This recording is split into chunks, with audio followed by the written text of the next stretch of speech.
તમને કુકરમાં ગાજરનો હલવો કઈ રીતે બનાવાય એ પણ કંદોઈ જેવો જ બહાર મળે એવો જ આપણે બનાવીશું. ઘણા લોકોનું માનવું છે કે કુકરમાં ગાજરનો હલવો બનાવીએ તો એકદમ બફાયેલો થાય છે અને એકદમ પાણી છૂટે છે, પણ આવું કંઈ જ નહીં થાય જો તમે હું જે રીતે બનાવું છું એ રીતે ફોલો કરશો. તો અહીંયા મેં 3 કિલો ગાજર લઈ લીધા છે, એની છાલ ઉતારી લીધી છે અને એને આ રીતે ખમણીથી ખમણી લીધા છે. મેં અહીંયા લાલ ગાજર લીધા છે, તમે કોઈ પણ ગાજર લઈ શકો છો. અને કુકરમાં 3 મોટા ચમચા ઘી નાખ્યું છે. 1 કિલો ગાજર હોય તો 1 મોટો ચમચો ઘી, અહીંયા 3 કિલો છે એટલે 3 મોટા ચમચા ઘી. ગરમ થઈ ગયું છે, એની અંદર આપણે આ બધા જ ગાજર છે છીણેલા આની અંદર નાખી દઈશું.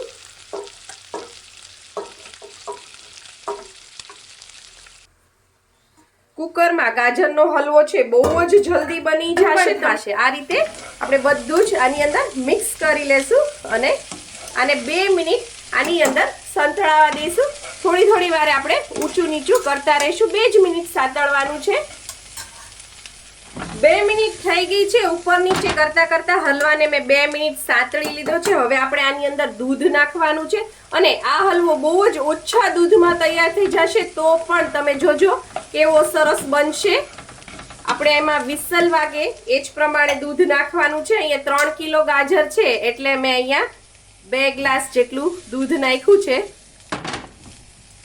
એક ગોલ્ડ હશે એટલે કે 500 ml જેટલું દૂધ છે. 3 કિલો ગાજરની અંદર આ બહુ જ ઓછું દૂધ કહેવાય તો પણ હલવો કેટલો ટેસ્ટી કેટલો દાણેદાર બને એ તમે જોજો.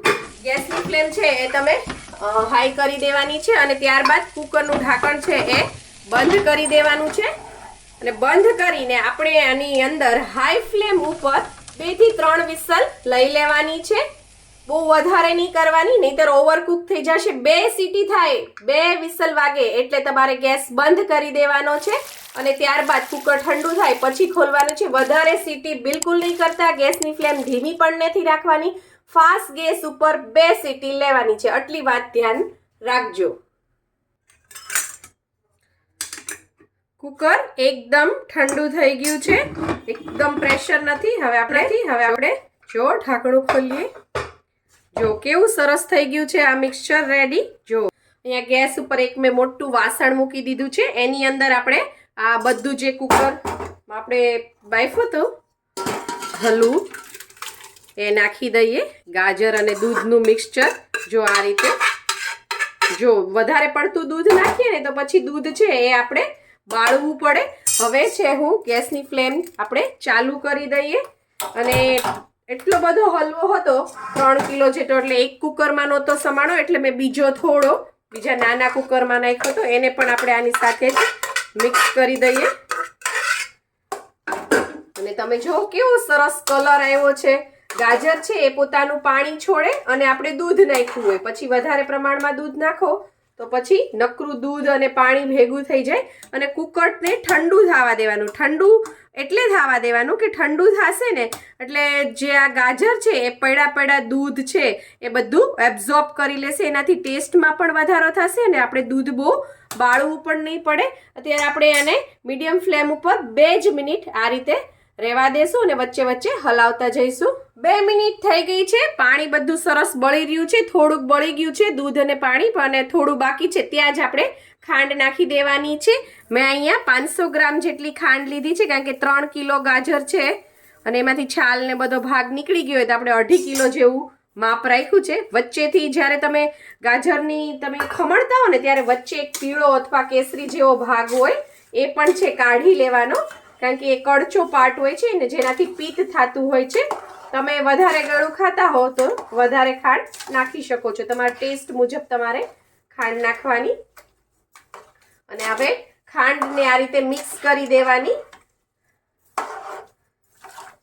અને ગેસ ધીમો કરવાની બિલકુલ જરૂર નથી કારણ કે ખાંડ છે એ પાણી છોડશે એટલે એ પાણીને આપણે હવે થોડું બાળવા દઈશું. 5 મિનિટ જેવું રાખશું આપણે. 5 થી 7 મિનિટ મેં આને એકદમ ફાસ્ટ તાપે ચડવા દીધો હતો ને વચ્ચે આ રીતે હલાવ્યું હતું. તમે જોઈ શકો છો આપણું જે ગાજરનું પાણી છે, દૂધ છે, ખાંડનું પાણી છે, એ બધું જ તે બળવાયું છે. આપણે એકદમ નહીં બળવા દેવાનું, થોડું થોડું હોય ત્યાં જ આપણે એની અંદર આ પેંડા છે, આપણે સફેદ આવે છે માવાના પેંડા, એ લેવાના છે. અને એ ન હોય તો તમે માવો પણ નાખી શકો છો. અહીંયા મેં 600 ગ્રામ જેટલું લીધું છે ને આ રીતે આપણે ચૂરો કરીને નાખી દેવાનું છે. 1 કિલો હોય તો તમે 200 થી 250 ગ્રામ નાખી શકો છો. અને થોડો વધારે થઈ જાય તો કંઈ વાંધો નહીં, જેટલો માલ નાખો એટલું મીઠું લાગે. એટલે અહીંયા મેં નાખી દીધું છે આ રીતે. માવા કરતા પેંડા નાખવા વધારે સારા રહેશે, કારણ કે પેંડા છે ઓલરેડી કુક થઈ ગયા હોય અને એને શેકવું ન પડે વધારે પડતું, કારણ કે પેંડા છે એકદમ શેકાઈને જ બન્યા હોય અને એ છે ઘટ ન પડે. માવો છે ને એ થોડો શેકવો પડે, ટાઈમ લાગે, અને શેકાય એટલે થોડો ઓછો થઈ જાય અને કણી પડતા થોડી વાર લાગે, થોડું ટાઈમ લે. પણ જ્યારે આપણે પેંડા નાખીએ ને શેકાઈ ગયા હોય, ઘટેય ના પડે અને એને બહુ શેકવાય ન પડે, એમાં ઓલરેડી કણી હોય. અને જ્યારે પણ તમે પેંડા નાખવાના હો તો ખાંડ નાખવામાં થોડું ધ્યાન રાખવાનું, કારણ કે પેંડા પણ મીઠા હોય. મેં માવો નાખી દીધો, એની અંદર કાજુ બદામ નાખી દીધા અને ત્યારબાદ હવે આપણે આની અંદર હું 7 થી 8 નંગ એલચીનો પાવડર મેં કરી લીધો છે, એ પણ નાખી દેવાનો. અને આ બધી વસ્તુ છે આપણે સરસ મિક્સ કરી દેવાની છે. થોડું થોડું પાણી ને દૂધ હોય ત્યાં જ માવો કે પેંડા જે નાખો એ નાખી દેવાનો, જેથી છે એ ખેંચાઈ ન જાય. સાવ પાણી બધું બળી જશે ને દૂધ કે પાણી જે તમે કહો એ બધું બળી જશે, ખાંડનું પાણી છે બધું બળી જાય ને પછી તમે જો માવો કે પેંડા નાખો ને તો એ થોડા ખેંચાઈ જાય, ચવડ જેવું થઈ જાય. એટલે થોડું થોડું પાણી હોય ત્યાં જ નાખી દેવાનું. અને તરત જ જેવો કે તમે માવો કે પેંડા નાખશો ને એટલે તરત જ તે પાણી છે એ બધું શોષી લેશે. એટલે ડરવાનું નહીં, તરત જ પાણી બધું એબ્ઝોર્બ થઈ જશે અને એકદમ ટેસ્ટી બનશે. અને 1-2 મિનિટ સુધી આપણે આ મિક્સચરને આવી જ રીતે મિક્સ થવા દઈશું. ગેસની ફ્લેમ હાઈ રાખીશું, વચ્ચે હલાવતા જઈશું. હવે 2 થી 3 મિનિટ થઈ ગઈ છે. આપણે હવે આની અંદર મલાઈ નાખવાની છે. આપણી દૂધની મલાઈ છે એ જ મેં લઈ લીધી છે. તાજી મલાઈ લેવાની, અથવા તો તમે ક્રીમ પણ લઈ શકો છો.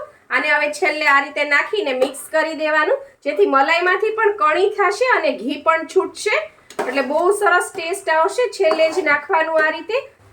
મલાઈ નાખ્યા પછી આપણે 5 મિનિટ રહેવા દીધું, તો હવે તમે જોઈ શકો છો કે પાણી બધું બળી ગયું છે અને છે ઉપર થોડું થોડું ઘી આવવા માંડ્યું છે. ત્યારે તમારે શું કરવાનું છે, આપણે દેશી ઘી જે આપણે સૌથી પહેલા ગાજરને શેકા ત્યારે નાખ્યું હતું એ જ દેશી ઘી અત્યારે આપણે 2 મોટી ચમચી ભરીને અત્યારે નાખી દેવાનું, જેનાથી છે હલવામાં બિલકુલ ચીકાશ નહીં રહે અને ઘી છૂટશે અને હલવો છે એ તરત જ વાસણ છોડવા માંડશે, એટલે ચીકણો બિલકુલ નહીં થાય. પાણી બધું બળી ગયું છે અને ઘી છે એ બીજું બધું ઘી પણ આના લીધે બહાર નીકળવા માંડે. મેં અહીંયા 3 કિલો હલવો બનાવ્યો છે. 3 કિલો ગાજર લીધા હતા, બાકી બધી વસ્તુ નાખીએ તો અલગ છે. એટલે ઘણાને માપ સમજવામાં પ્રોબ્લેમ થાય, તો હું તમને 1 કિલો ગાજર લેખે તમને માપ કહી દઉં. 1 કિલો જો ગાજર હોય તો તમારે એની અંદર 1 નાનો ગ્લાસ અથવા મોટો ગ્લાસ હોય તો પોણો ગ્લાસ જેટલું દૂધ નાખવાનું. દૂધ ઓછું નાખવાનું, આપણે વિસલ થાય અને ગાજર બફાય સરસ દૂધમાં એટલું જ દૂધ નાખવાનું. બહુ દૂધ નાખો ને તો તમારે બાળવું પડશે. અને ત્યારબાદ એની અંદર 200 ગ્રામ 200 થી 250 ગ્રામ જેટલો માવો અથવા તો પેંડા જે પણ નાખવા હોય, પેંડા નાખો તો વધારે સારું રહેશે. અને ખાંડ નાખવાની છે 125 થી 150 ગ્રામ. 125 થી 150 એટલે કહું છું, ઘણા ગળું વધારે ખાતા હોય, ઘણા ગળું ઓછું ખાતા હોય છે, એટલે. અને પેંડા નાખો તો હજી ઓછી ખાંડ નાખજો. મસ્ત મજાનો ગાજરનો હલવો બનીને તૈયાર છે. મેં નીચે ઉતારી લીધો છે અને ગાર્નિશ પણ કરી લીધો છે. મને આ હલવો બનાવતા અડધી કલાક જ થઈ છે, તો જરૂરથી બનાવજો આ હલવો. જો તમને મારી આ રેસીપી પસંદ આવી હોય તો લાઇક, શેર, કોમેન્ટ કરો. પ્લીઝ મારી ચેનલને સબસ્ક્રાઈબ કરો અને હા, બેલ આઇકન દબાવવાનું ના ભૂલશો, જેથી આવી જ સરસ મજાની વાનગીઓ તમારા સુધી પહોંચતી રહે. Thank you. આવજો.